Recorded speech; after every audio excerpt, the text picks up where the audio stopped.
c'est une figure de proue dans les microcosmes médiatiques congolais. Il est président du Conseil supérieur de l'audiovisuel et de la communication, Christian Bossembe, ancien journaliste et cadre à la RTGA. Avec lui, on va parler de l'institution qu'il dirige depuis bientôt 2 ans. Et il va nous parler justement, il va nous parler des réformes qu'il compte justement apporter, et ce déjà apporter, et des réformes qu'il compte envisager, vais-je dire. Président, vous êtes le bienvenu dans Débrief. Merci beaucoup, cher Christian. Alors, dans quel état d'esprit vous révélez au Bercail, et cette fois-ci dans la casaque d'un chef de corps? C'est vrai, la RTGA, c'est une chaîne, on va dire, nourricière, parce que elle a beaucoup fait pour moi. Je suis aujourd'hui connu parce qu'une fois, je suis passé par ici. Oui. Et je ne sais pas si je suis passé par ici ou je suis resté longtemps ici, parce que je crois que j'ai gravi tous les échelons. Je commençais comme un stagiaire avec un petit bandeau que l'on portait pour signifier qu'on était stagiaire. Donc je suis resté, et puis jusqu'à ce que je suis devenu directeur de production, directeur de production télé, directeur de production radio. Et j'ai eu le meilleur moment, en tout cas je crois dire que parmi les étapes importantes de ma carrière, RTGA figure parmi les meilleurs souvenirs que j'ai de ma vie. Et donc quand je rentre ici, alors je me dis c'est une très bonne chose, parce que rare de fois j'étais ici, j'étais plutôt là où vous êtes.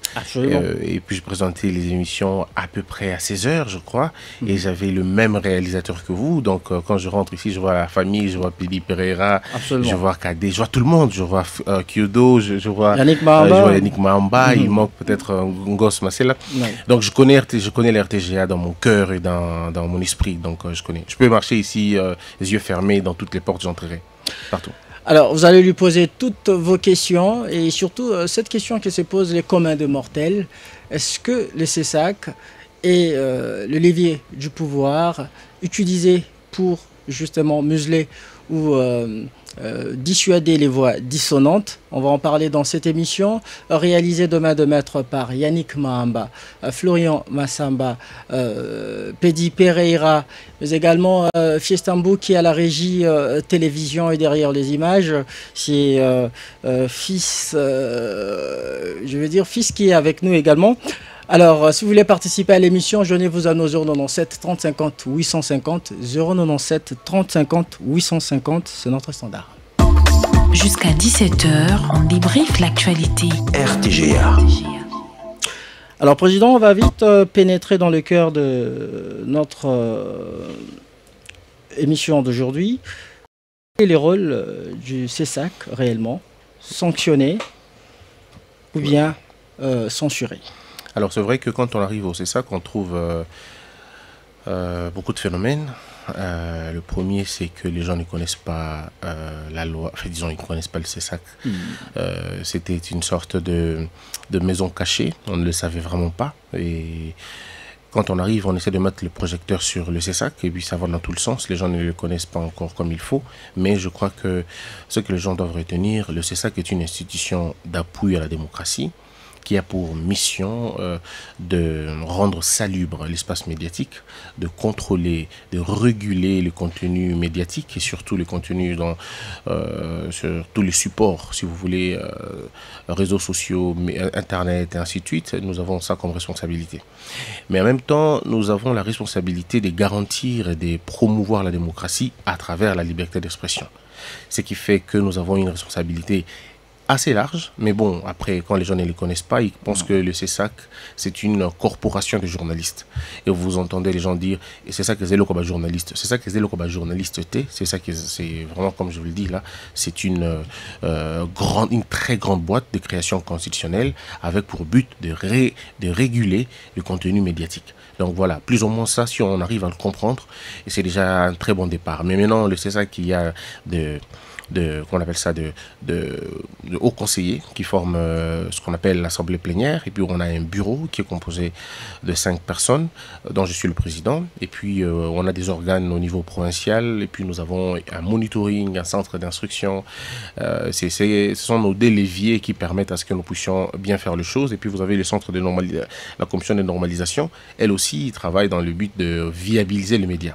Donc en réalité, le travail que fait le CESAC généralement, c'est de veiller à ce que l'émission que vous allez présenter tout à l'heure soit constructive, mais pas une émission destructrice. Ça veut dire que ça ne doit pas être une émission qui va déchirer les familles, ou qui va déchirer le pays, ou qui va embraser le pays, mais une émission qui va aller dans le sens de construire le pays.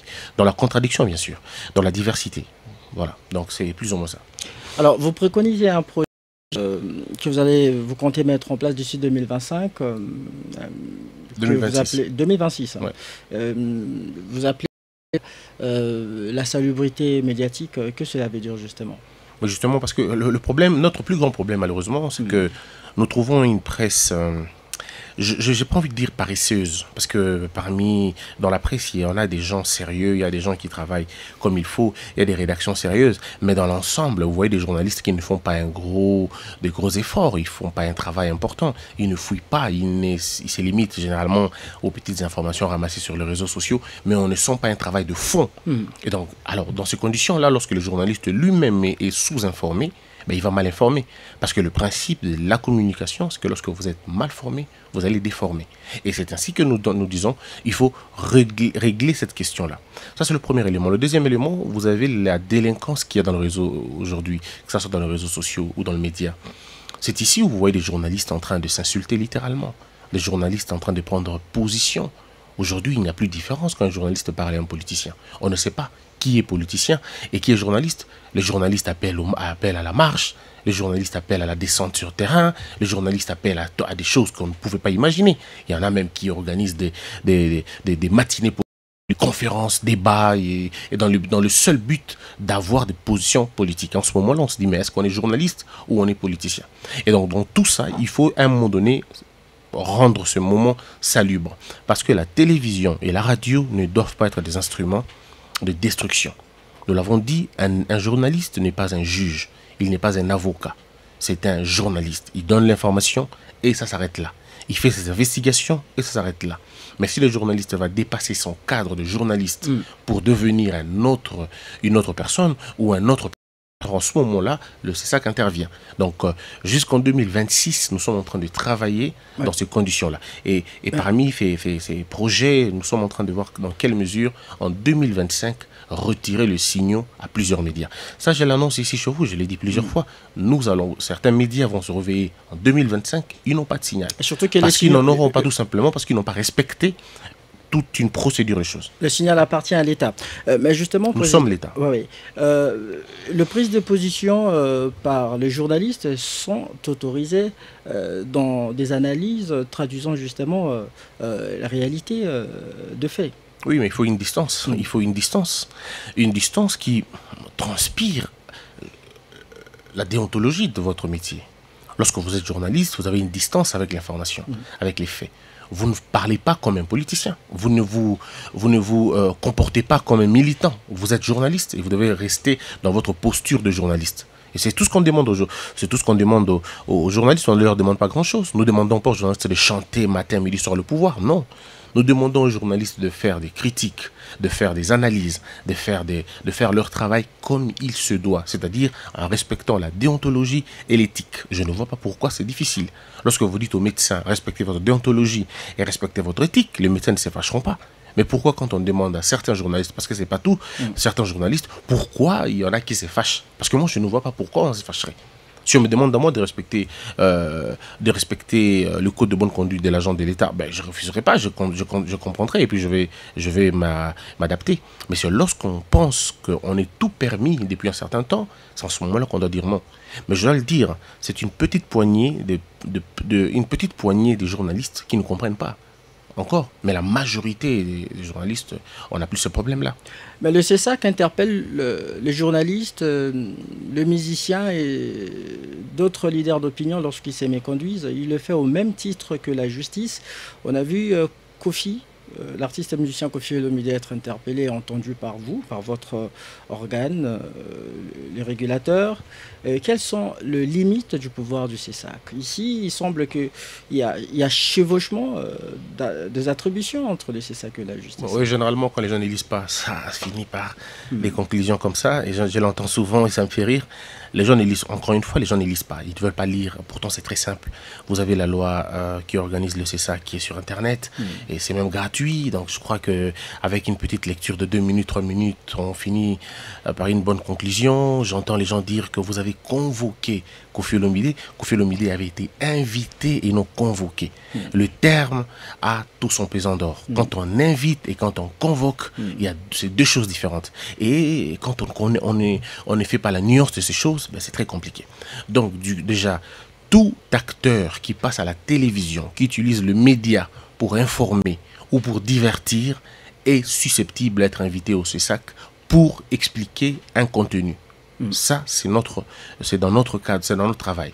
Et nous le faisons depuis longtemps, on le fait, il n'y a aucun problème. Ça, c'est depuis 2006 d'ailleurs qu'on le fait. Donc, il n'y a aucune violation de la loi en ce moment-là. Notre limite, c'est aller jusqu'au point d'arrêter les gens. On n'arrête pas les gens au CESAC. Personne n'est fait la prison au CESAC. Nous ne condamnons pas les gens au point d'aller en prison. Non, nous faisons simplement des séances pédagogiques à des gens où nous vous interdisons de passer à la télévision pendant une certaine période, selon la gravité de fait. On se limite là. Parce qu'en réalité, les gens devraient comprendre, l'ordre public à la télévision, c'est nous. L'ordre public à la radio, c'est le CESAC. C'est le CESAC qui a les cutus, qui a dans sa responsabilité l'ordre public à la télévision.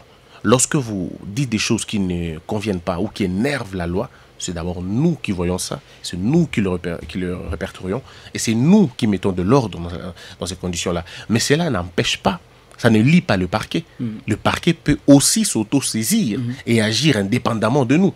Mais nous, ce que nous regardons, c'est le contenu. Nous, les acteurs, ce n'est pas vraiment le problème. C'est le contenu qui nous intéresse. Est-ce que vous avez dit des choses comme ça? Dans quel but? Venez nous éclairer. Et une fois que vous arrivez au CESAC, on vous pose des questions. Pourquoi vous avez dit ceci? Pourquoi vous avez dit cela? Avez-vous conscience que tel propos peut engendrer ceci ou cela?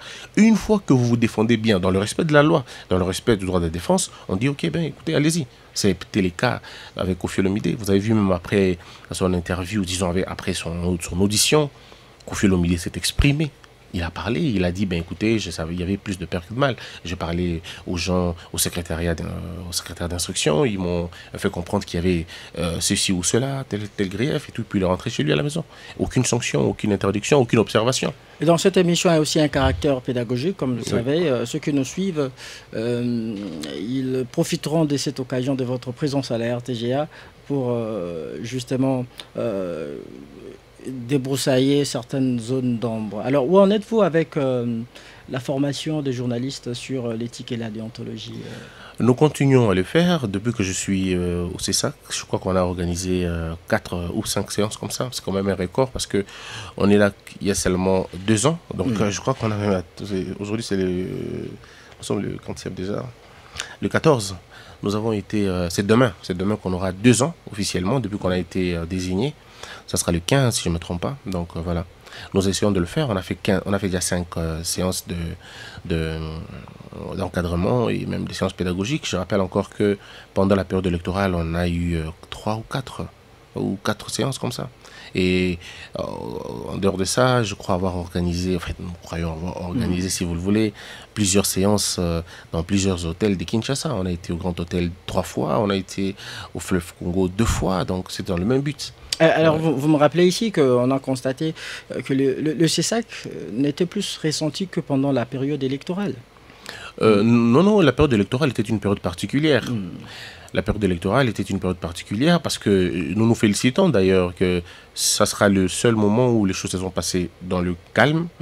Parce qu'on a été, pour beaucoup, parce que les médias on était très rigoureux en ce moment-là parce qu'on savait que ça pouvait partir dans tout le sens. Vous savez, quand nous arrivons, nous trouvons l'expansion de réseaux sociaux avec la présence des TikTok et plusieurs lives maintenant. On va en parler. Donc, du coup, quand on arrive, on a trouvé ça comme condition. Alors, il fallait tenir des choses pour que les choses ne se passent pas dans le mal. Et Dieu merci, pas de guerre civile, pas de fermeture de réseau, pas de coupure d'Internet, pas de fermeture de médias de façon intempestive, sauf les médias qui ont bravé la loi. Donc, on a essayé plus ou moins de mettre les choses au clair. Donc, je crois que c'était normal que la période électorale soit une période assez mouvementée. Mais aujourd'hui, maintenant, nous commençons à récolter les fruits. Aujourd'hui, vous allez voir que les journalistes ont quand même à l'esprit que le CESAC peut intervenir, ce qui n'existait même plus il n'y a pas longtemps. Les gens pouvaient faire ce qu'ils voulaient, mais aujourd'hui, ils savent que le CESAC peut intervenir à tout moment. Mais malheureusement, celui qui paye le frais, c'est Bossembe, parce que c'est lui qu'on voit partout, de toute façon. C'est lui qu'on voit partout, il a arrêté ceci, il a arrêté cela, il était journaliste. Après, je suis habitué, donc je comprends. Je vous reviens, Président, vous avez beaucoup de questions auxquelles vous allez répondre, mais également des auditeurs. Entre-temps, je rappelle, notre standard, c'est le 097 30 50 850, 097 30 50 850. Je suis avec Christian Bossembe, président du Conseil supérieur de l'audiovisuel et de la communication. Posez-lui toutes vos questions, on va lire bientôt vos messages. Je signale surtout que vous êtes en direct de la 88.1 FM, fréquence radio des RTGA. Vous nous suivez également en direct à la télévision sur Canal+. Nous sommes sur Canal 365. Vous avez aussi, vous qui nous suivez à la radio, cette possibilité de nous regarder en direct de votre smartphone. Allez-y sur Play Store ou App Store. Téléchargez l'application de BlueSat, dénommée Blue OTT International. Canal 973, c'est RTGA World. Alors, Président, est-ce que vous avez le moyen de votre politique? Le moyen, c'est d'abord la volonté, et puis l'argent, ça vient après. Souvent, on a tendance à mettre l'argent comme le premier élément. L'argent n'est qu'une conséquence. Si vous avez l'argent et que vous n'avez pas de volonté, vous n'allez rien faire. Parce que ce n'est pas l'argent qui construit les choses. L'argent construit avec les idées. L'argent suit les projets, suit les idées. Donc le moyen moraux, légaux, tout ce que vous voulez, la volonté, ça y est. Mais si vous parlez de l'argent, alors là, c'est une autre histoire. Mais d'abord, sur le principe, nous avons tous les moyens possibles pour assumer ce qu'on fait. Mais après, il faut peut-être l'accompagnement du gouvernement de temps en temps. Et voilà. Tout va bien, c'est ça? Le CESAC, ce n'est pas, on va dire, vous n'allez pas extirper le CESAC du contexte congolais. Le CESAC évolue un peu comme le pays évolue, avec beaucoup de défis, pas beaucoup de moyens financiers, mais beaucoup de défis. Et nous faisons avec, et je crois que nous tenons et ça va aller. Il y a de grincements des dents dans votre institution. Il n'y a que vous, selon les informations de notre profession, votre bureau et la plénière qui êtes rémunérés, mais vos collaborateurs, jusque-là, depuis qu'ils sont nommés, ils ne sont pas encore payés par l'État. Alors, prenons l'hypothèse qu'ils ne sont pas payés par l'État. Prenons l'hypothèse. Si c'est le cas, c'est ça la faute de qui? Pas ma faute, parce que c'est pas moi qui paye. Moi, je ne paye pas les gens. Et le CESAC n'est pas une assiette fiscale pour avoir des ressources propres. Nous n'en avons pas. Nous dépendons totalement de l'État, qui lui dispose les moyens, et nous faisons avec. Donc ça c'est l'hypothèse selon laquelle certains agents ne seraient pas payés. Alors, mais après, est-ce que le bureau et la plénière sont privilégiés? Je ne pense pas. Parce que jusque-là, tout ce que nous avons fait en arrivant, c'est simplement de trouver des moyens pour améliorer les conditions de vie. Nous avons montré nos ambitions, nous avons présenté au gouvernement un projet, et c'est au gouvernement de prendre ses responsabilités.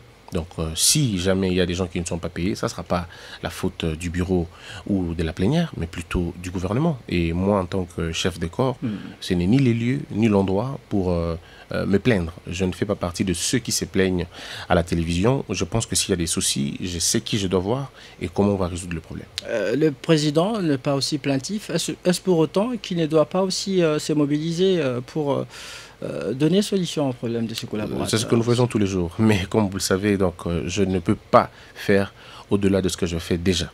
Parce qu'après, il y a toujours des problèmes, ça arrive toujours, mais nous essayons de faire de notre mieux. Et je suis convaincu que le gouvernement comprendra que la perception que l'on a du CESAC, la conception que l'on a du CESAC dépend aussi des moyens qu'on alloue à cette institution.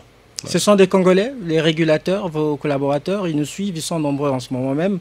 Quelles sont les garanties ou les assurances que vous pouvez leur donner dans cette émission concernant leurs préoccupations? C'est ni les lieux, encore une fois, ni les lieux, ni l'endroit. Si j'ai besoin de parler à mes collaborateurs, je vais les inviter dans un cadre professionnel et je leur dirai ce qu'il faut. Et d'ailleurs, ils savent ce que je pense d'eux. Et nous savons tous que nous sommes plus forts que ce qui nous arrive. Nous allons finalement dépasser cela. Et je crois que c'est très important de garder la tête haute et de continuer à travailler, à donner le meilleur de nous. Parlons de coordination provinciale. C'est un problème. Il y a un problème, c'est que nous connaissons déjà. Plusieurs coordinations en province ne fonctionnent pas. Ouais. Pourquoi? C'est un peu comme plusieurs parquets en province. C'est un peu comme plusieurs institutions du pays en province. En fait, c'est pas que le CESAC. Allez-y en province, regardez comment l'État est représenté là-bas. Si déjà c'est une partie de l'Église catholique qui paye certains agents de l'État dans certaines parties du pays, ne venez pas donner des leçons, c'est ça. Donc le problème, encore une fois, le problème il est macro, le problème il est dans sa globalité. Absolument. Je crois qu'il faut, c'est à nous maintenant de reconstruire notre pays et de voir dans quelle mesure on peut orienter les choses. Lorsque je suis allé en Côte d'Ivoire, j'ai vu que le pays, par exemple la Côte d'Ivoire, était pratiquement comme nous, avec des coordinations provinciales par-ci par-là. Mais à un moment donné, pour pallier à ces choses, ils ont dû rapatrier ces choses. Ça veut dire qu'ils ont supprimé les coordinations provinciales, ils ont rappelé les coordonnateurs provinciaux au niveau de la province pour qu'ils deviennent des analystes observateurs. Et ça permet à ce que vous puissiez régler le problème de temps, parce que ce problème de coordination provinciale, c'est un problème de démembrement, tout simplement. Le rapprochement des administrés aux administrants, c'est tout simplement cela. Aujourd'hui, avec le numérique, on n'a vraiment plus besoin. Disons, la notion du démembrement a changé avec le numérique. Donc, avec le numérique, on peut résoudre les choses. Vous avez, et ça, je crois que c'est Pédi Pereira qui pourra comprendre, si vous avez un faisceau ici et puis un faisceau de l'autre côté, ça vous permet de capter tous les signaux en province, alors que vous êtes ici, vous n'avez même pas besoin de bouger. Vous êtes ici, au niveau de Kinshasa, et vous captez toutes les radios sur place. Et s'il y a des recommandations à faire, vous le faites à partir d'ici. C'est le cas de la France, c'est le cas de la Belgique, c'est le cas du Maroc, c'est le cas de la Côte d'Ivoire, c'est le cas du Sénégal, c'est le cas de plusieurs autres pays.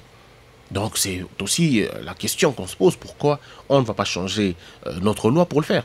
Je ne parle pas du changement de la Constitution, je parle de la loi organique du CESAC. Alors, Président, dans les provinces où il n'y a pas de coordination du CESAC, ce sont les gouverneurs, ce qu'on entend, qui font la loi, ils ferment les médias quand ils veulent. Comment gérez-vous cette situation? Alors, encore une fois, le problème, il est, comme je l'ai dit, cher Christian, le problème, il est global. Les gouverneurs, comment se comportent-ils?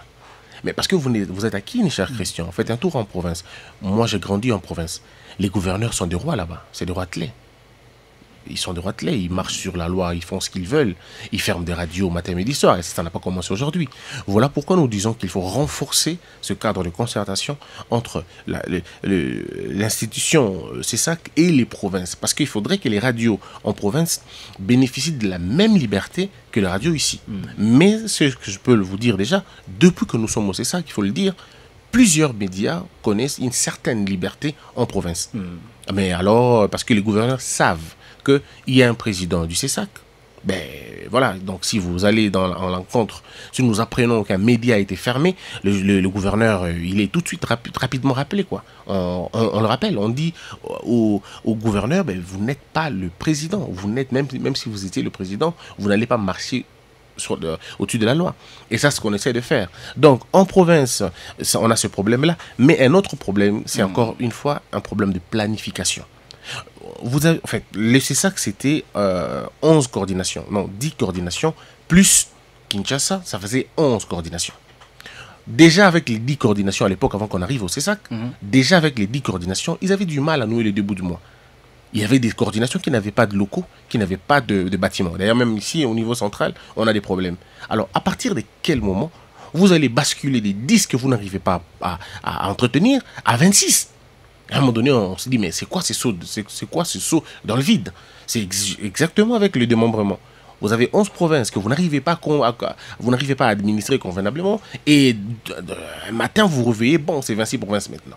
C'est ainsi que vous avez, comme parfois, des assemblées provinciales qui n'ont pas de locaux, et ainsi de suite. Donc le problème, il est, encore une fois, global. Il faut ne pas sortir le CESAC de ce problème global pour comprendre la complexité de la question. Mais pour ce qui est de notre cas, nous sommes en train de voir dans quelle mesure on peut résoudre ce problème-là. Est-ce le numérique va résoudre le problème ou une nouvelle approche? C'est ce que nous pensons faire. En parlant justement du numérique, je m'en vais directement épingler la révolution numérique face à l'afflux de médias sociaux. Aujourd'hui, nous avons des personnes qui sont assimilées même aux médias et qui ont plus de followers, plus d'1 million, 2 millions d'abonnés. Alors comment gérez-vous justement le flux de médias sociaux? Nous avons, quand je suis arrivé, nous nous sommes rendus compte que les réseaux sociaux allaient vite, plus vite qu'on pouvait l'imaginer. Donc on a pris d'abord une directive sur les réseaux sociaux. Mais cette directive, elle est inefficace. Donc on repart avec la loi maintenant, et c'est ce que nous sommes en train de penser faire. Donc quand on va revoir la loi, notre loi du CESAC, nous allons intégrer de façon claire et précise. La loi de 2011. Oui, la loi de 2011 que nous allons réviser. Et quand on va la réviser, vous allez vous rendre compte que nous avons pris en compte certaines réalités. Par exemple, lorsque vous avez déjà un compte qui dépasse 15 000 abonnés, vous n'êtes plus un compte privé. Un compte public. Non, vous devenez un compte public parce que vous avez 15 000 personnes que vous atteignez. Et quand vous avez 100 000, 200 000 personnes, 300 000 personnes, alors là, c'est une autre histoire. Parce que déjà, à partir de 10 000, vous n'êtes plus un compte privé. Vous devenez un compte public. Et tout ce que vous faites aura de l'impact. Et nous avons évolué quand j'étais aux États-Unis avec certains opérateurs, avec Meta, TikTok et les autres. On a eu plusieurs rencontres avec eux aux États-Unis, en France et même en Côte d'Ivoire. Nous nous sommes dit que pour régler le problème, qu'est-ce qu'il faut faire? Il faut 3 éléments. Le premier élément, cher Christian, c'est d'abord de reconnaître que nous sommes un pays atypique. Vous avez 4 langues nationales et vous avez des patois importants dans ce pays. Parce que je peux vous assurer, cher Christian, si vous allez à Bassankoussou, on parle pas lingala parfois. On parle mongo. On parle kimongo. Ouais. Et le kimongo que les gens parlent là-bas, ça suffit pour détruire tout un pays si jamais c'est mal fait. D'accord? Si jamais c'est mal utilisé. Parce que le plus grand problème, c'est celui-là. La radio 1000 collines, on ne parlait pas en anglais. On ne parlait pas en français. On parlait en Nyarwanda et ça embrasait le Rwanda, ça embrasait le pays. Donc nous aussi, nous sommes dans les mêmes conditions.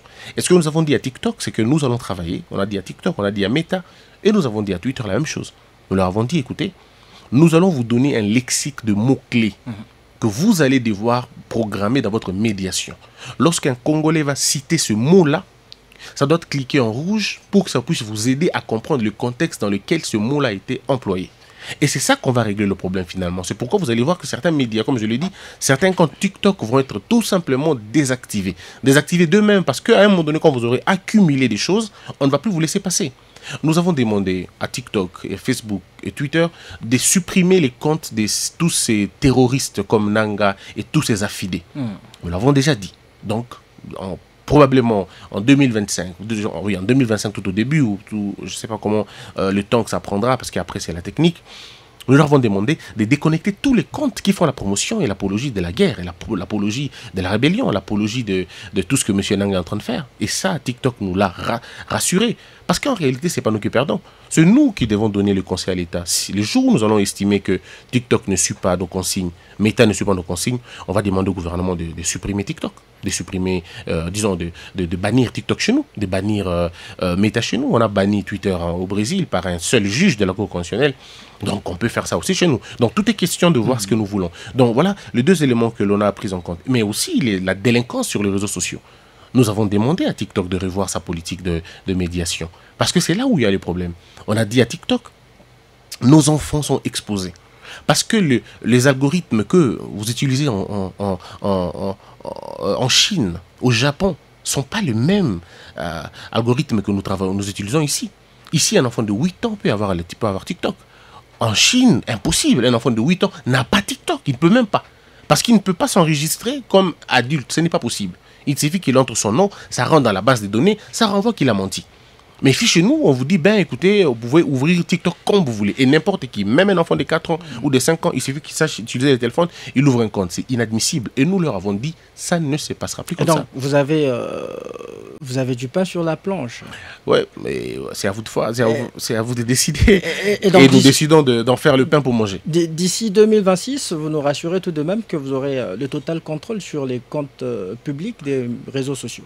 Mais d'ici 2026, oui, c'est un peu plus loin, mais nous travaillons pour que ça se passe bien. Le problème, encore une fois, c'est un problème interne, cher Christian. C'est la perception, je répète encore cela, c'est la perception du gouvernement, c'est la perception que le gouvernement a de l'institution, c'est ça. Aujourd'hui, avec les médias, nous sommes une frontière. Le média, ce n'est plus comme avant. Les médias représentent aujourd'hui un véritable danger, mais aussi un véritable atout. Tout dépend de comment vous l'utilisez. Parce que la guerre aujourd'hui, elle est médiatique. Lorsque je vous parle de 600 robots utilisés par le Rwanda via la Belgique, ils sont, je ne dis pas que c'est le pays de la Belgique, ils sont logés là-bas, on connaît, ils sont logés en Belgique, tantôt en France, à Kigali. C'est des réseaux, c'est un réseau. Ils ont une stratégie simple, ils ont les noms congolais. Mais c'est des robots. Ils s'appellent Kazadi, ils s'appellent Loanga, ils s'appellent Lonjo. Mais c'est des gens qui n'existent pas. C'est des robots. Mais à qui on a donné des noms de Congolais, dans le seul but de détruire l'image de la République démocratique du Congo. Comme ça, quand les gens vont suivre, ils vont voir, mais ce sont les Congolais qui attaquent le régime, alors qu'en réalité, ce n'est pas des Congolais, c'est des robots. C'est ce qu'on appelle souvent les robots communicants. Alors, il faut travailler. Il faut travailler sur la question pour régler ce problème-là. Mais là, encore une fois, je rappelle encore, il faut des moyens. Tant que vous n'avez pas les moyens pour résoudre ce problème-là, ça ne marchera pas. Parce qu'avec TikTok, c'est quoi, cher Christian? Avec TikTok, vous faites 5 réunions, parfois dans un mois, et dans des pays différents. C'est-à-dire, vous êtes en Côte d'Ivoire aujourd'hui, vous êtes aux États-Unis dans 2 semaines, vous êtes en Croatie dans 3 semaines, et vous êtes à Dubaï dans l'autre semaine. Alors, il faut avoir le moyen pour vous déplacer, pour aller dans chacun de ces rendez-vous. Mais lorsque vous arrivez, comme moi j'arrive par exemple, dans des grands rendez-vous, nous trouvons qu'on a une dette depuis 2011. Et donc, on n'a même pas le droit à la parole. Alors, le problème, il est où? Le problème, il est dans notre perception. Qu'est-ce que nous voulons de notre structure? Est-ce que nous voulons que la structure évolue? Est-ce que nous attendons des résultats? Tout dépend de ce que nous pensons. Donc, voilà un peu plus ou moins les défis que nous avons. Et avec TikTok, avec les autres, ils ont, je pense, compris. Et d'ailleurs, la dernière réunion que nous avons eu à avoir, c'est il y a 6 heures. Parce que c'était à 10 heures qu'on a eu cette réunion avec nos partenaires de TikTok qui sont venus de l'étranger. Donc, du coup, nous disons qu'avec ça, si nous faisons bien les choses, j'espère que toute cette délinquance, toute cette immoralité que vous avez vue et que vous continuez à voir sur les réseaux sociaux, vous risquez de ne plus le voir. Nous avons organisé il n'y a pas longtemps, je ne me rappelle plus du mois, mais on a organisé une cérémonie, si vous voulez, un atelier avec les TikTokers, où on leur a décerné ce que l'on a appelé la citoyenneté numérique, pour leur dire combien de fois ça représentait quelque chose pour nous. Et ils ont été conscientisés. Mais bon, après, vous savez, si ça tombe dans les bêtises, ça tombe dans les insultes, ça tombe dans les attaques privées, ben on n'hésitera pas d'agir. Christian Bossembe est compté parmi ceux qui incarnent désormais la censure et la volonté de museler la presse au Congo. Êtes-vous une caisse de résonance du pouvoir? Ça, ce sont des termes que les gens racontent souvent. Et encore une fois, c'est quand on n'a pas beaucoup lu qu'on va dans ces conclusions. C'est pas moi qui l'ai dit. Dans ces conclusions-là. C'est qui dit ça? Je m'épanche sur les rapports annuels de GED qu'il a dit, les récents. Je vais lire ici un extrait de ce rapport. Les graves décisions qui ont été prises dès le début de cette année, en février 2024, le Conseil supérieur de l'audiovisuel et de la communication, CESAC, notamment d'interdire aux médias de diffuser les informations en rapport avec la rébellion dans l'Est de la RDC, de ne plus diffuser des débats ou des émissions à téléphone ouvert à propos des opérations militaires ou même d'interviewer les forces dites négatives constituent des actes de censure qui violent des droits garantis par la Constitution. Quels sont les droits garantis par la Constitution? Où est-ce que dans la Constitution on a dit qu'il fallait interroger les rebelles et les terroristes? C'est écrit où? C'est des histoires que les gens racontent en fait. Il ne faut pas suivre ça, cher Christian. Il ne faut pas suivre ça. Regardez, lorsque dans votre émission, vous voulez parler de la santé publique, je ne suis pas habilité à vous poser des questions, mais aidez-moi juste à comprendre. Lorsque vous voulez parler de la santé publique, vous invitez qui sur votre plateau? Un expert en matière de mais c'est tout santé. simple. Mais c'est tout simple. Hein. Est-ce que c'est mal de dire aux journalistes, si vous voulez parler de l'armée, invitez les experts? Est-ce que c'est mal? En quoi est-ce que ça viole une seule liberté individuelle ou un seul droit fondamental? En fait, les gens sont habitués à ça, aux propos comme ça, à des génériques, voilà, à des histoires inutiles. Mais le problème ici, c'est que l'ordre et la discipline sont fondamentaux. L'ordre et la discipline sont fondamentaux pour un pays. On ne peut pas se développer sans la discipline. Mon cher frère, vous ne pouvez pas dire tout comme vous le voulez. Ça n'existe nulle part. Regardez les chaînes françaises, regardez les chaînes anglaises, les chaînes françaises, et même américaines, regardez. Ils ont toujours des experts sur le plateau. Toujours. Jamais on va inviter un journaliste, juste journaliste, pour venir commenter une question de la sécurité. Non. Vous allez voir, ça sera un ancien général, ça sera un ancien policier, un ancien. C'est des gens qui connaissent ces choses. Mais chez vous au Congo, chez nous au Congo si vous voulez, le journaliste peut parler de l'épidémie Ebola hier, et aujourd'hui il parle du vaccin, il contredit même M. Mouyembe. Et vous dites, mais vous avez déjà fait quoi dans la vie? Oh non, moi j'étais maçon. Mais à partir de quel moment un maçon commente les questions des vaccins? À un moment donné, il faut qu'on ait des limites. C'est aussi important. C'est aussi ça l'humilité de reconnaître ses limites. J'ai été dans ceci, je me limite là. Nous disons aux journalistes, si vous voulez parler des questions de l'armée, invitez les experts militaires. On ne leur a pas dit de faire la propagande du gouvernement, non. Mais après, nous leur avons dit ceci. Nous n'acceptons pas que dans l'espace audiovisuel congolais, qu'on donne la parole aux terroristes. Le problème ici, c'est que ceux qui font la guerre à l'est de la République sont des terroristes. Ce n'est pas des Congolais ordinaires, c'est des terroristes. Citez-moi un seul média français qui a déjà donné la parole aux kamikazes ou qui a déjà donné la parole aux djihadistes. Un seul média. Et puis on arrête là. Est-ce qu'il y a déjà eu un média congolais qui a donné des paroles aux terroristes? Ah, alors pourquoi ils vont se fâcher si on dit de ne pas donner la parole? Donc les gens se fâchent pour un inexistant. Donc c'est une chose qui n'existe pas. Donc si on vous dit ne mourrez pas, vous vous fâchez. Parce que vous dites pourquoi ils nous ont dit de mourir? Est-ce que vous êtes déjà mort?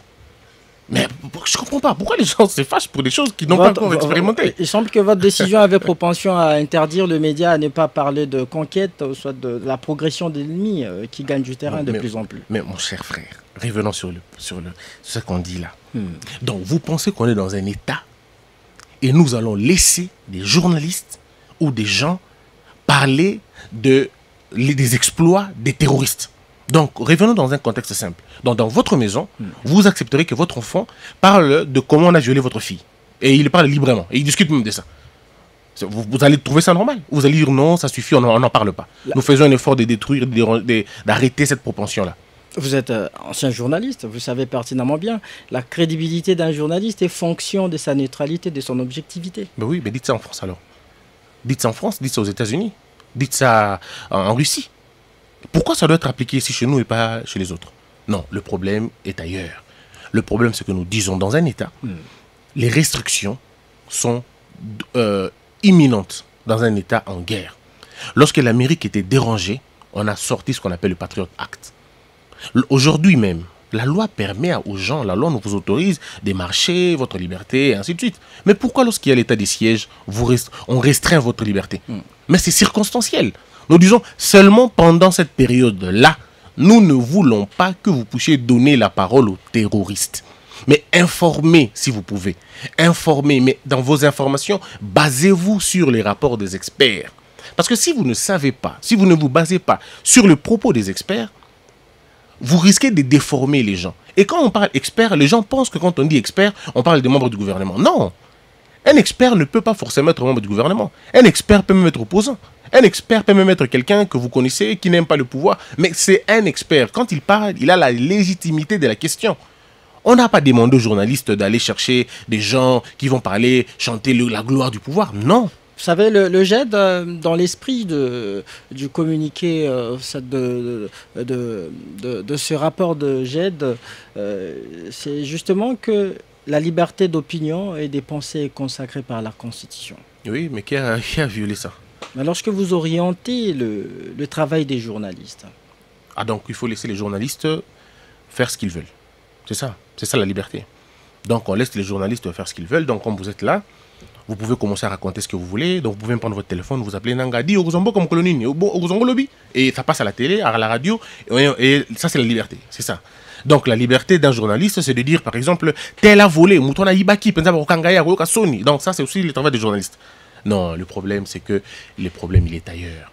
Nous, les CESAC, notre but, c'est de permettre aux journalistes de travailler calmement et d'œuvrer dans le meilleur des conditions. Nous avons demandé à l'armée de mettre à la disposition de tous les journalistes les informations nécessaires pouvant les permettre de les rendre publiques. Nous avons demandé à l'Assemblée nationale et au Sénat, à toutes les institutions de la République, d'ouvrir les portes et d'apporter des réponses aux journalistes qui en ont besoin. Si un journaliste a besoin de connaître quelque chose, il faut que les institutions leur accordent cela. Parce que si les institutions ne le font pas, ben, vous allez donner la place à quelqu'un d'autre. La preuve, mes chers Christian, mais c'est contradictoire même votre démarche, regardez. Moi je suis ici, je suis président du CESAC. Vous avez bien voulu parler du CESAC aujourd'hui. Absolument. Mais pourquoi vous n'avez pas invité un professeur d'université qui a fait l'IFASIC pour venir parler du CESAC parce qu'il est journaliste? Pourquoi vous n'avez pas invité ces gens qui ont fait les rapports pour venir parler du CESAC? Pourquoi vous invitez le président du CESAC? Parce que vous estimez que j'ai la légitimité du sujet. Et du coup, quand les gens suivent votre émission, ils vous prennent au sérieux. Ils disent, bon, voilà, le journaliste, il a cherché quelqu'un de la source. Mais pourquoi, quand vous voulez parler de l'armée, vous invitez les maçons? Vous voulez parler de la guerre et vous invitez des tradis praticiens pour venir parler de la guerre. Il va parler de quoi là-bas? C'est ainsi que vous avez des discussions dans vos plateaux de télévision où quelqu'un dit Rwanda Kutalingi a annexé Minembwe.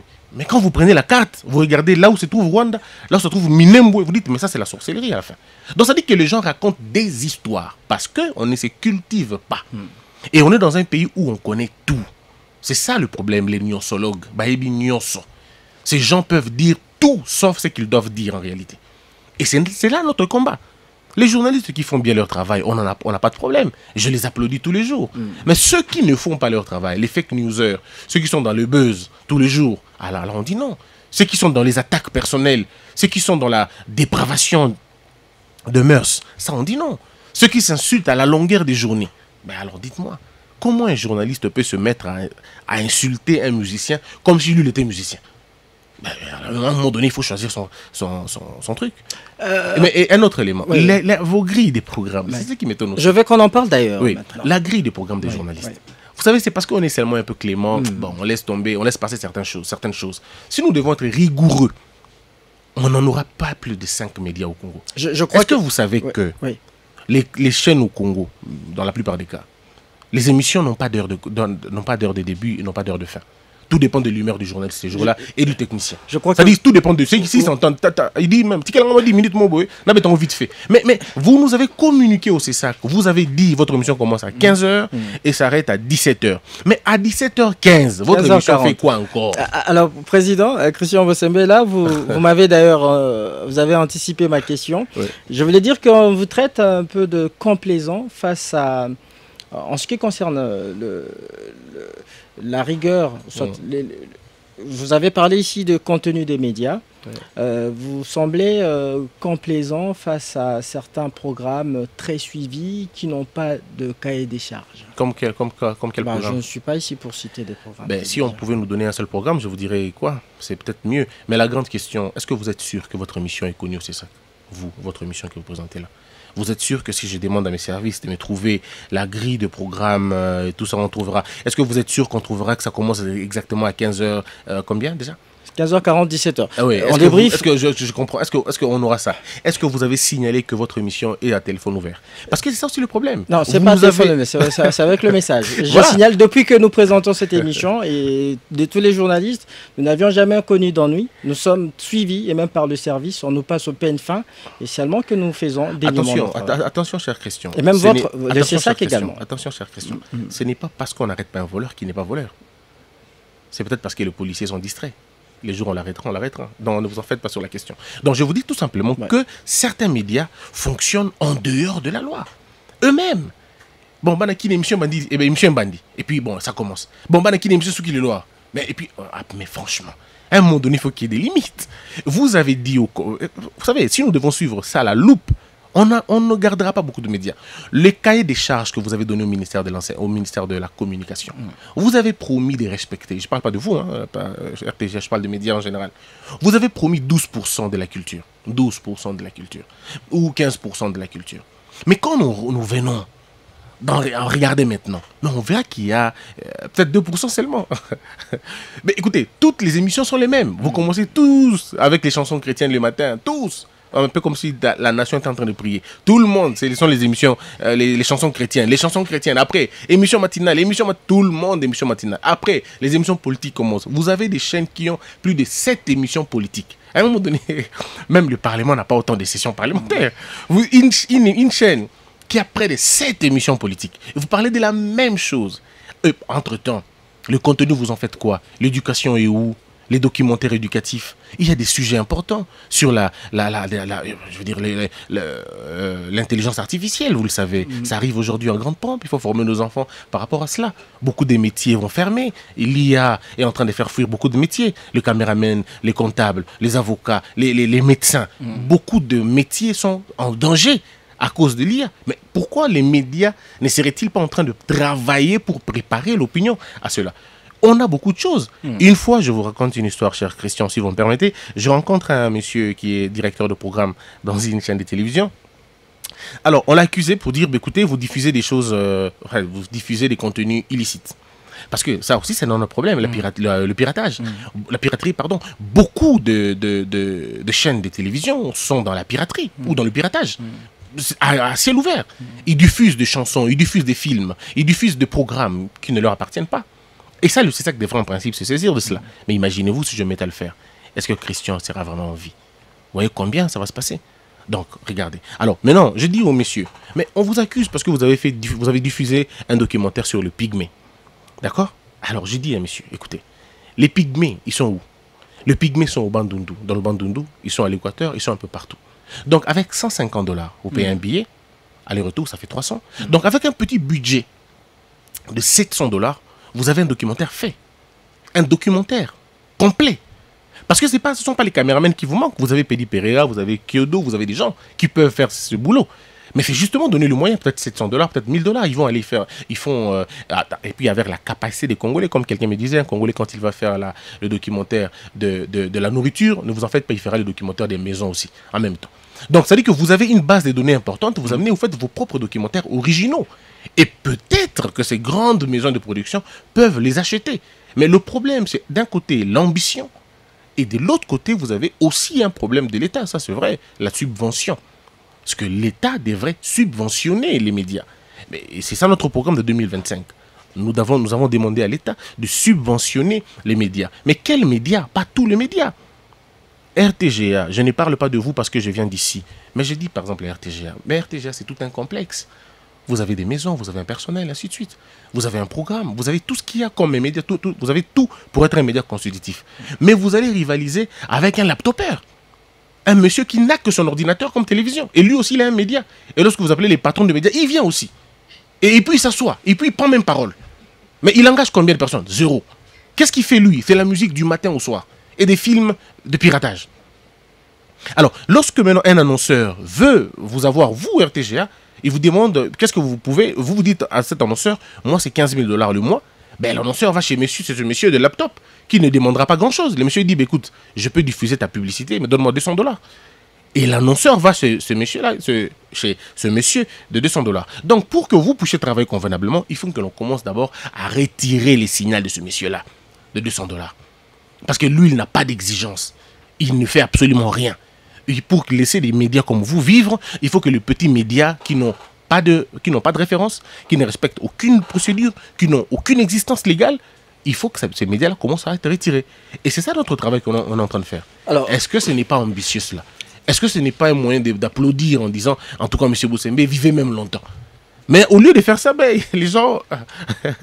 Christian Bossembe, parlons maintenant du programme Bachelor et la chaîne Canal Pop que votre institution, le CESAC, avait décidé de fermer. Une première déconvenue, si on peut le dire. Première humiliation. Le Canal Plus a pu casser cette décision au Conseil d'État et qui a finalement eu raison de vous. Oui, mais écoutez, le problème c'est... Moi, je suis un légaliste, d'accord? Je suis juriste d'abord, et je suis enseignant, j'enseigne le droit. Je ne peux pas me mettre à me battre avec une autre institution de la République. Encore une fois, s'il y a des choses à dire, des choses à reprocher, je veux le faire. La présidente de la Cour du Conseil d'État, c'est une dame formidable que je connais personnellement. Donc s'il y a des problèmes, j'irai la voir. Donc je ne serai pas... La manière dont nous entretenons la propreté de la maison et la répartition des tâches.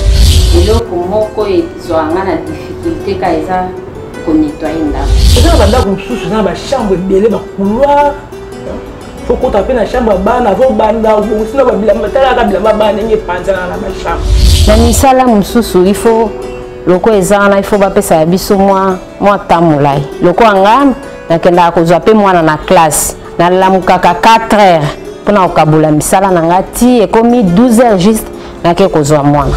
Il faut pesa biso courage, hein? Pour ça moi eloko moko bien opesi mutu courage pe mataka, hein? Et mutoko ba ko sa subolamu na wana.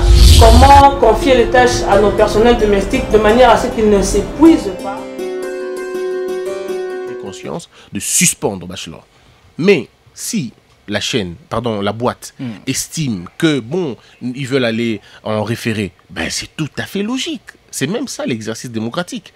Et le Conseil d'État, tout en étant indépendant, parce que c'est la justice, estime que bon, le CESAC, vous n'avez pas respecté telle procédure ou telle autre procédure, et au nom de cela, nous suspendons les effets de votre décision. On n'a pas annulé la décision du CESAC.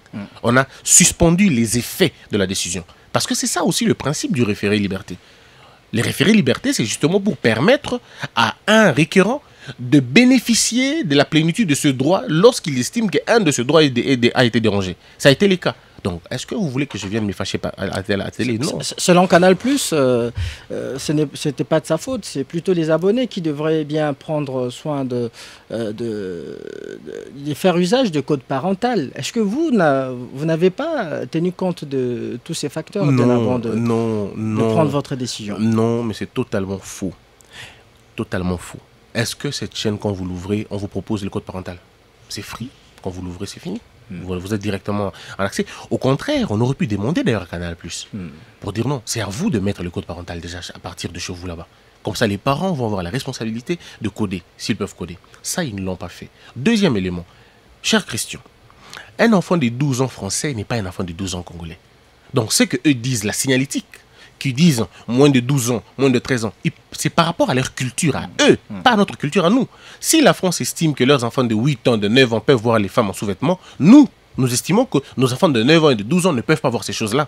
Donc, ils ne peuvent pas venir nous imposer et leur contenu et leur culture. Il faut bien qu'il y ait des gens qui disent non. Et nous avons été parmi ceux qui avaient dit non. Et nous avons dit non jusqu'aujourd'hui. Et je peux vous assurer, cher Christian, je ne regrette pas la décision. Je ne la regrette pas. Même s'il fallait la refaire 1000 fois, je la referai. Donc, je peux vous rassurer. Et qu'est-ce qui se passe maintenant? On a respecté la procédure. On a suivi le conseil du Conseil d'État. Et on va aller jusqu'au bout de la question. Ce n'est pas une déconvenue. Hein. Non, pas du tout. Hein. Vous savez, ceux qui ont exercé déjà des fonctions sauront. Je ne sais pas si vous assumez des fonctions ici à la RTGA. Bien évidemment. Ok. Alors, excusez-moi, vous êtes directeur déjà? Non, pas encore. Je suis secrétaire de rédaction. Très bien. Vous êtes secrétaire de rédaction. Ouais. Vous êtes d'accord avec moi que vous pouvez ne pas apprécier la prestation d'un journaliste et vous pouvez décider qu'il ne passe pas l'antenne, n'est-ce pas? Est-ce que vous serez gêné si les directeurs estiment que vous avez été dur et que la personne doit passer? Vous allez démissionner pour ça? Non. Est-ce que ça serait une déconvenue? Non. Mais alors pourquoi ça serait différent pour moi? C'est la même chose. En fait, nous sommes habitués à cela. Vous prenez des décisions, et si notre instance estime que votre décision était sévère, il faut la casser, il faut prendre sportivement les choses. C'est aussi ça un homme d'État. N'est pas partir à la télévision en train d'attaquer, non. Ce n'est pas une affaire personnelle, comme j'ai dit à quelqu'un. Qu'est-ce que moi j'ai à voir avec Bachelor? Je ne la regarde pas. C'est pour les nombreux Congolais qu'on a pris cette mesure. Et je pense à un moment donné que les Congolais se souviendront de cela. C'est une bêtise qu'il fallait qu'on arrête ça et on l'a arrêté et puis on l'a reconduit. Mais je crois que la saison 4, vous allez voir qu'elle ne passera pas. On va bientôt aller en pause, mais cette dernière question, et après on prendra le message des auditeurs juste après la pause. Quel est votre niveau de collaboration avec la commission de censure? Il n'y a pas de collaboration. Il n'y en a pas. Ces deux instances, c'est disons une structure est née de la Constitution, comme nous.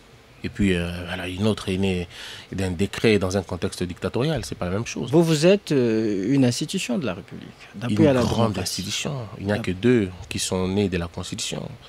Appui de la démocratie, il n'y a que la CENI et le CESAC. Et puis, dans un contexte démocratique, on ne parle pas censure, on parle régulation. Alors, je comprends qu'il y ait certains classiques nostalgiques de l'ancien temps, qui pensent qu'on doit censurer. On censure qui et quoi? Dans une démocratie, on ne censure pas, on régule. Y a-t-il conflit d'intérêts? Non, pas du tout. Il n'y a pas de conflit d'intérêts. Seulement, pour que nous puissions ne plus exister, il faut qu'on change la Constitution. Il faut qu'on la modifie. Et dans ces articles-là. Mais pour les autres, le Premier ministre peut se réveiller le matin et dire, bon, j'ai dissous le truc. Christian Bossembe et Aubert Caille, ancien de la RTGA et cadre au sein du groupe de presse L'Avenir. Vous l'avez suivi et vous pouvez continuer à lui envoyer. Vous avez beaucoup de questions que vous lui avez envoyées. Nous allons bientôt les lire.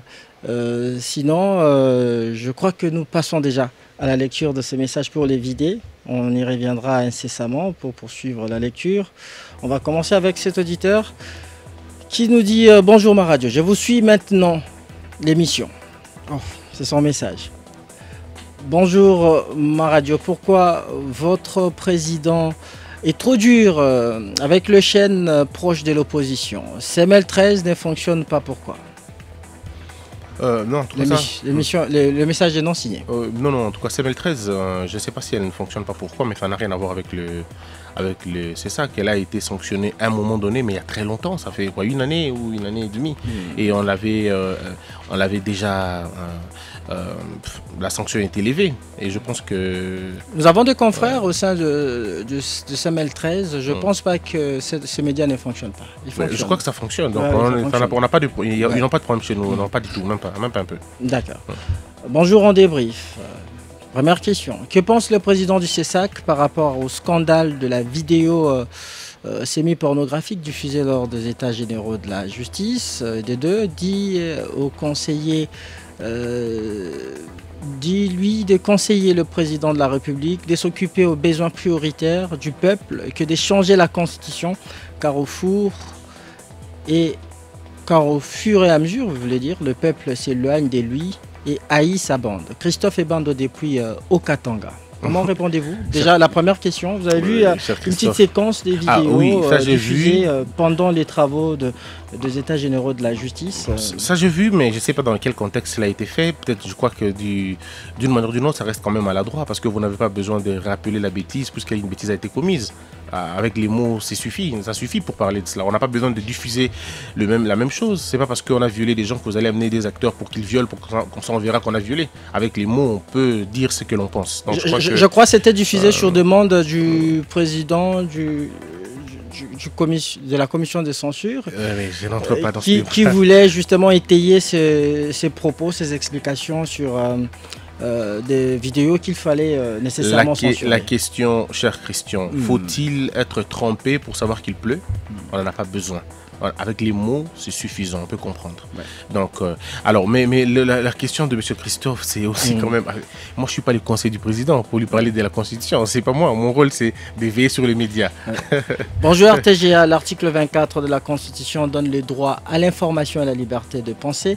Alors, je ma question à l'invité, M. Christian. Pour vous, vous avez interdit aux journalistes de diffuser les images et informations de la guerre de l'Est du Congo. Pourquoi? Car le peuple a besoin d'être informé sur la situation de son espace menacé. Ensuite, pourquoi vous êtes opposé à la décision du Conseil d'État au lieu de s'incliner? Roi David depuis Ngalima. Je crois que vous avez donné toutes des explications sur le conseil. Je crois que le roi David, roi David n'a pas compris, roi David n'a pas compris, n'a pas suivi les leçons de Salomon, je pense. Écoutez, je dis tout simplement que nous n'avons pas dit, on ne s'est pas opposé à la décision du Conseil d'État. Au contraire, on s'est incliné à la décision du Conseil d'État, comme des républicains. Aussi, l'article qu'il cite, ça n'a rien à voir avec ce que l'on est en train de faire. Nous n'avons pas interdit aux médias de traiter la question. Nous avons simplement demandé aux médias de s'appuyer sur les experts. Donc c'est tout ce qu'on a demandé. On n'a pas demandé autre chose. Bonjour Monsieur Christian, félicitations Monsieur le Président du CESAC pour le travail. En 2011, de 2011 à 2018, nous avons vu comment le média a été muselé, même les réseaux sociaux ne fonctionnaient pas. Aujourd'hui, la démocratie a triomphé. Les journalistes de RTGA ont des qualités. Bravo. Papa Matondo, oui. RTGA, c'est l'une des grandes boîtes de la République, c'est normal. Moi, je viens de là, donc c'est normal. Mais après, nous essayons de faire notre travail. Je crois que nous essayons de donner le meilleur de nous. Parce que la frontière entre réguler et museler, la frontière est fine. Mais nous essayons de tenir et de faire mieux. Il y a une question ici d'un auditeur. Je ne sais pas s'il est téléspectateur. Bon, il dit bonjour, monsieur le journaliste, demande à Christian pourquoi a-t-il appelé Joseph Kabila. Bon, je ne cite pas. Ah, ok, je comprends cette polémique. Vous avez compris. Oui, cette polémique, c'est. Mais si tu demandes à ce monsieur, dis-lui de m'amener juste la vidéo, avec ces mots-là sortis de ma bouche, je lui présenterai ma démission. Juste ça. C'est du chiotte, hein. Vous avez dit du chiotte. S'il m'amène la vidéo, avec moi, en train de parler, de citer ce nom-là, même en partie, je ne dis même pas que même tous, non, même les premières lettres. S'il m'amène cette vidéo-là, je lui donne ma démission. Ça n'existe pas. Autre message. Bonjour RTGA, les régisseurs d'antenne jouent un grand rôle dans l'habillage de l'antenne. Envisagez-vous une séance de travail avec eux? Message non signé. Oui, nous sommes en train de travailler pour recevoir les caméramens d'abord. Parce que là, il y a une organisation des caméramens. J'ai vu ça. Donc, ils sont en train de s'organiser. Après, à part les caméramens, il y a aussi les photographes. Après les photographes, il y a les régisseurs. Il y a tout ça. Bref, les techniciens. Nous allons donc organiser aussi des séances comme ça pour travailler avec eux. Et aussi pour voir dans quelle mesure on peut orienter certaines recherches. Parce que nous devons avoir des gens, des caméramens professionnels. Et je ne suis pas d'accord avec l'idée d'amener les caméramens de l'étranger parce qu'il est blanc et qu'il viendra former les caméramens d'ici parce qu'ils sont noirs. Je pense que nous avons de compétences énormes. Et les Congolais, la manière dont les caméramens congolais travaillent, si vous les amenez à l'étranger, c'est des génies. Parce que si vous amenez les caméramens qui sont brillants à l'étranger là-bas, vous les amenez ici au Congo et vous leur demandez de travailler dans les conditions dans lesquelles les Congolais, les caméramens travaillent, vous allez dire qu'ils sont incompétents. Pourtant, ils ne sont pas incompétents. C'est une question de formation et nous, ce n'est pas ce que nous manquons. Vous êtes en tout cas plébiscité par ceux qui nous suivent. Merci. Sûrement, vos explications ont été approuvées par eux. Parce qu'ici, on vous dit félicitations Christian Bossembe, mais qu'il applique les mesures de retrait des signaux pour les médias qui ne sont pas en ordre, car il y a beaucoup de désordre dans ces secteurs. Et en 2025, ce qu'on va faire, cher Christian, ce qui va se passer, ça sera quoi? C'est que les médias qui ont brillé dans l'irrespect des textes, qui n'ont pas respecté la déontologie, qui n'ont pas respecté leur cahier des charges, qui n'ont pas des documents du CESAC, de l'ANER et du ministère de la Communication, ces médias-là ne verront pas leur signal renouvelé. Et c'est ça ce qui est malheureux pour eux. Il n'y aura pas de signaux pour eux. Donc ça veut dire que vous allez vous dire, mais on nous a muselés. Non, on ne vous a pas muselés. Nous voulons rendre propre cet espace. Quand on parle des médias, nous allons venir vérifier et voir. Il y aura une commission qui viendra pour voir exactement si vous êtes un média. Vous devez avoir des locaux, vous devez avoir des caméramens, vous devez avoir des régisseurs, vous devez avoir une structure. Si vous n'avez pas cette structure-là, ces médias-là vont être fermés. Parce qu'après, à un moment donné, il ne faut pas laisser les médias aller comme ça. Sinon, tout le monde va faire son média et puis après, quand tout le monde a le média, qui regardera le média de l'autre? En tout cas, nous sommes avec le président du CESAC, le président de l'organe régulateur, et ici nous censurons les messages subliminaux. On ne les lit pas, désolé. Bonjour RTGA, pourquoi M. Bossembe, qu'on a connu et aimé jadis, est devenu un instrument du pouvoir pour étouffer les autres? Qu'est-ce que Kofi avait dit des mal pour être interpellé? Il a été invité, il avait dit ici. Vous voyez comment les gens sont. Les gens sont dans. Ils sont dans. Voilà, un peu dans. Voilà. Et si vous regardez, hein, parce qu'il a suivi ça à la télé. Il a suivi les gens dire, convoquer. Et puis après, quand il regarde, on n'a jamais convoqué Kofi. On l'a invité. Nous pouvons inviter n'importe qui pour savoir pourquoi et comment il a dit des choses, en bien ou en mal. D'accord, donc ce n'est pas un problème de... Voilà. Et puis après, quand ils disent que je suis en train d'étouffer, ben, j'ai étouffé qui? Voilà, c'est ça le problème. Et donc, quand on entre dans les faits, ils n'ont pas de faits. Les gens aiment les désordres, c'est ça ce que les gens aiment. Les gens aiment les désordres, les gens aiment le libertinage. Et avec moi, malheureusement, ça ne passe pas. Pas de libertinage, pas de désordre. Bonjour ma radio, Monsieur Bossembe, vous parliez trop lorsque vous étiez opposant. Aujourd'hui au pouvoir, vous êtes tombé dans l'ivresse du pouvoir. Monsieur René Dango Ambanzangongo, vous êtes reconverti? Ça c'est très facile de le dire. D'abord j'étais opposant, moi j'étais opposant où? J'étais dans quel parti politique pour être opposant? J'étais journaliste, j'avais mon point de vue, j'avais mon argumentaire que je soutenais. Jusqu'aujourd'hui, je continue à avoir mes principes. Mais le problème avec les Congolais, c'est cela aussi, le respect du rôle.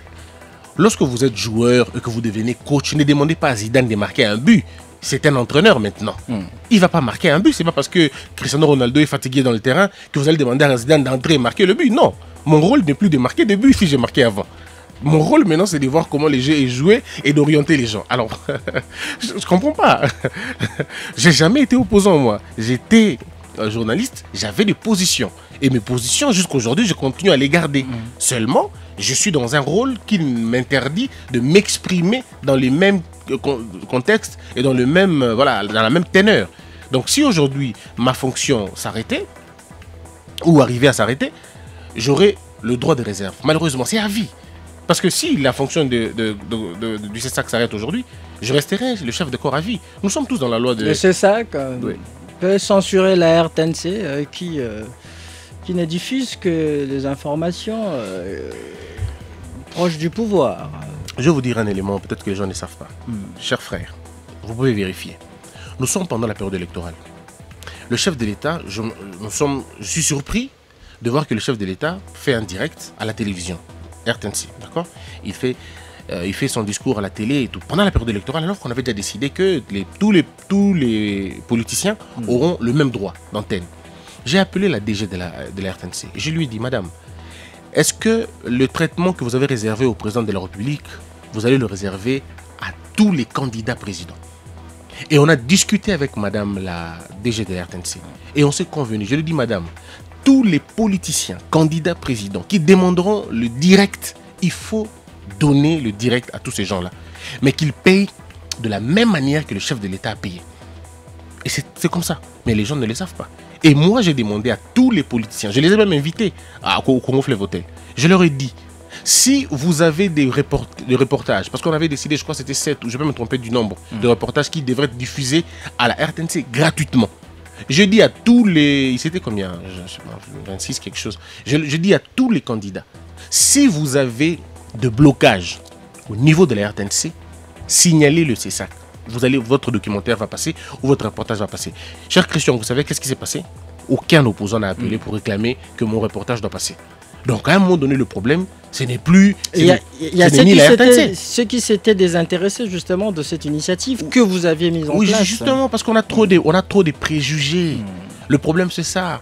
Je ne veux pas Denis Kadima, parce que Denis Kadima, il est ceci ou cela. Je ne veux pas Kamouleta, parce que Kamouleta est ceci ou cela. Il y en a même, je ne vais pas le dire ici, mais si vous voulez, il y a un candidat qui a dit, je ne viendrai pas bosser maintenant ma question Makassi. Mais ce n'est pas moi qui allais poser des questions.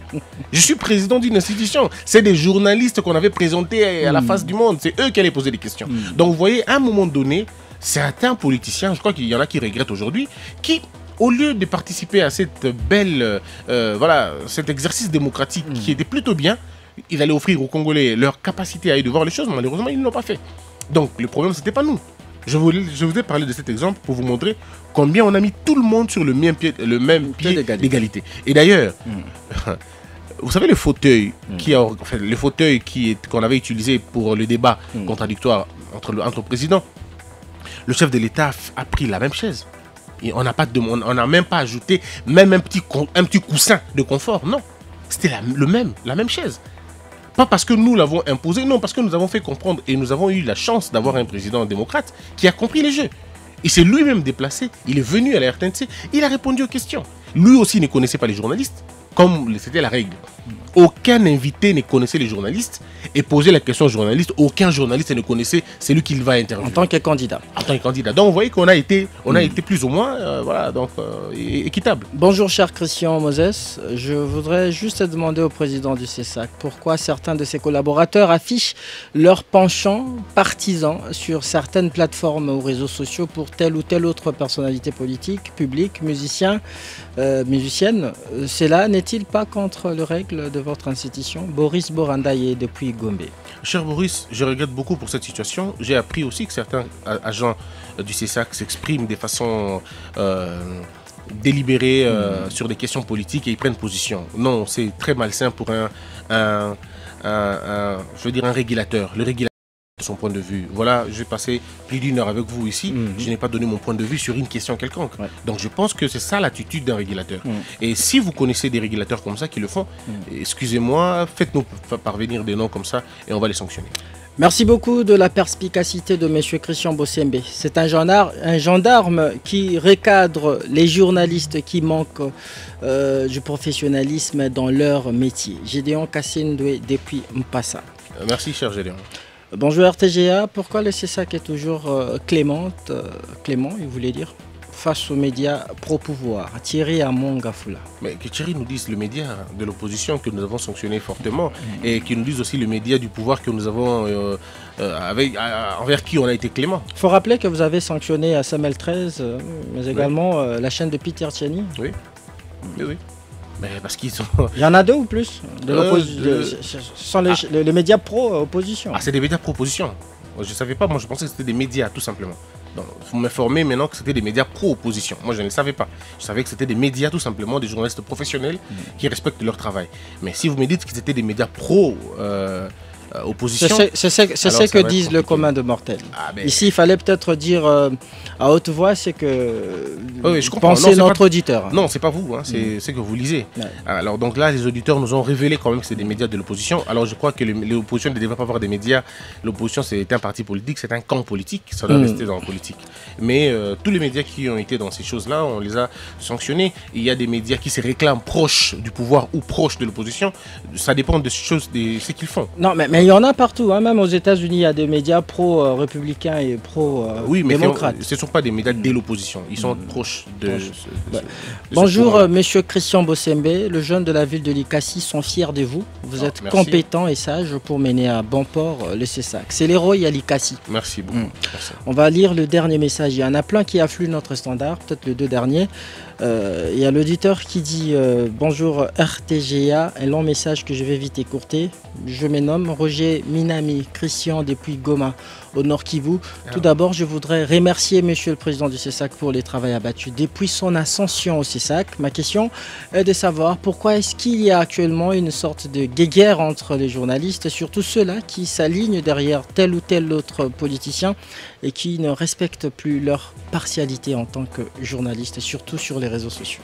C'est triste, mais nous travaillons, cher Roger, nous travaillons pour à trouver la paix dans le média, mais il faut encore rappeler que c'est le travail de l'UNPC, c'est l'UNPC qui doit travailler pour unir les journalistes et ainsi de suite. Tout ce que nous pouvons faire, c'est de leur offrir un cadre de discussion et des échanges, et je crois que ça peut toujours nous aider à évoluer. C'en est fini avec le message, merci beaucoup Yannick Bamba. Quittons maintenant la régulation pour la politique. Je m'adresse ici à Christian Bosembe et non au président du CESAC. Christian Bosembe en tant que citoyen congolais, juriste de formation. Alors journaliste, vous avez eu à organiser, à animer des émissions, des débats politiques.